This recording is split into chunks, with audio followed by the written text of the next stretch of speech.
नमस्कार साथियों, मेरा नाम है रोहित चैडवाल और आप देख रहे हैं पपलाज एजुकेशन। तो दोस्तों, वीडियो में आगे बढ़ने से पहले मैं आपसे एक छोटी सी रिक्वेस्ट करता हूं। प्लीज़ आप हमारे चैनल पर पहली बार आए हैं तो प्लीज़ चैनल को ज़रूर सब्सक्राइब कीजिए और बेल आइकन को ऑन कीजिए ताकि आने वाली नोटिफिकेशन आप तक पहुंचती रहे। तो दोस्तों, सबसे पहले आप अपना नाम लिख लीजिए। जैसे मैंने लिख रखा है रोहित चैडवाल, कक्षा B.Ed फर्स्ट ईयर या सेकेंड ईयर, जो भी आपकी कक्षा है। विषय सामाजिक अध्ययन, प्रकरण फ्रांस की क्रांति।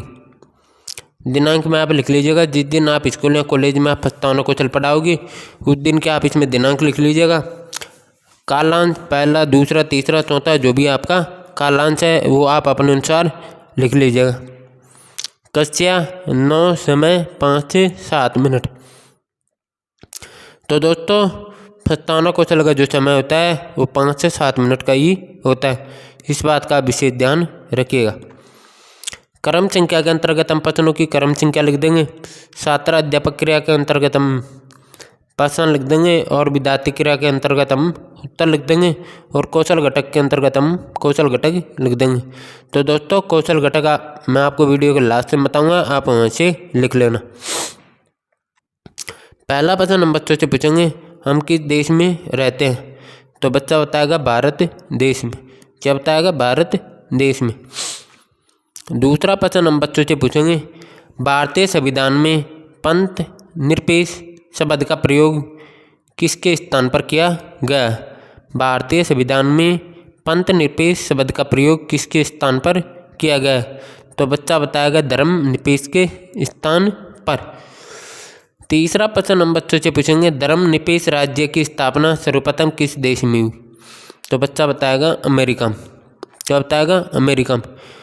चौथा प्रश्न हम बच्चों से पूछेंगे, अमेरिका के पश्चात किस देश में क्रांति हुई? तो बच्चा बताएगा फ्रांस में। क्या बताएगा? फ्रांस में। पांचवा प्रश्न हम बच्चों से पूछेंगे, फ्रांस की क्रांति के बारे में आप क्या जानते हैं? तो दोस्तों, कोई भी बच्चा इसके बारे में जवाब नहीं दे पाएगा। सारे बच्चे मौन रहेंगे तो प्रश्न क्या हो जाएगा? समस्यात्मक। किसके लिए? बच्चों के लिए। तो हम इसमें क्या लिखेंगे? समस्यात्मक ही लिखेंगे। फिर दोस्तों, आपको उद्देश्य कथन लगाकर आपको लिखना है। अच्छा, तो बच्चों, आज हम फ्रांस की क्रांति के बारे में विस्तार पूर्वक अध्ययन करेंगे। क्या करेंगे? अध्ययन। किसके बारे में? फ्रांस की क्रांति के बारे में।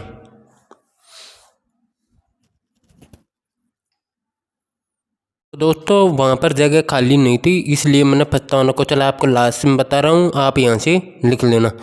प्रस्तावना कौशल के कौशल घटक। तो दोस्तों, आपको प्रस्तावना कौशल के कौशल घटक आपको कैसे लिखना है? प्रश्न लिख रखे हैं और कौशल घटक। जो पहला प्रश्न है उसके सामने आप लिख लीजिएगा पूर्व ज्ञान का उपयोग। दूसरे प्रश्न के सामने आप लिख लीजिएगा क्रमबद्धता। तीसरे प्रश्न के सामने आप लिख लीजिएगा उचित युक्ति का उपयोग। चौथे प्रश्न के सामने आप लिख लीजिएगा विद्यार्थी के उत्तरों का उपयोग। पांचवें प्रश्न के सामने आप लिख लीजिएगा प्रस्तावना की अवधि। तो दोस्तों, इस प्रकार से आप इस प्रस्तावना कौशल को आप प्रश्नों के सामने आप लिख लीजिएगा। तो दोस्तों, आशा करता हूँ, उम्मीद करता हूँ आपको ये वीडियो बहुत अच्छी लगी होगी। तो प्लीज़ चैनल को सब्सक्राइब कीजिए और बेल आइकन को ऑन कीजिए ताकि आने वाली नोटिफिकेशन आप तक पहुँचती रहे। जब तक के लिए जय हिंद, जय भारत। फिर मिलते हैं हम आपसे नेक्स्ट वीडियो के साथ में। जब तक के लिए जय हिंद।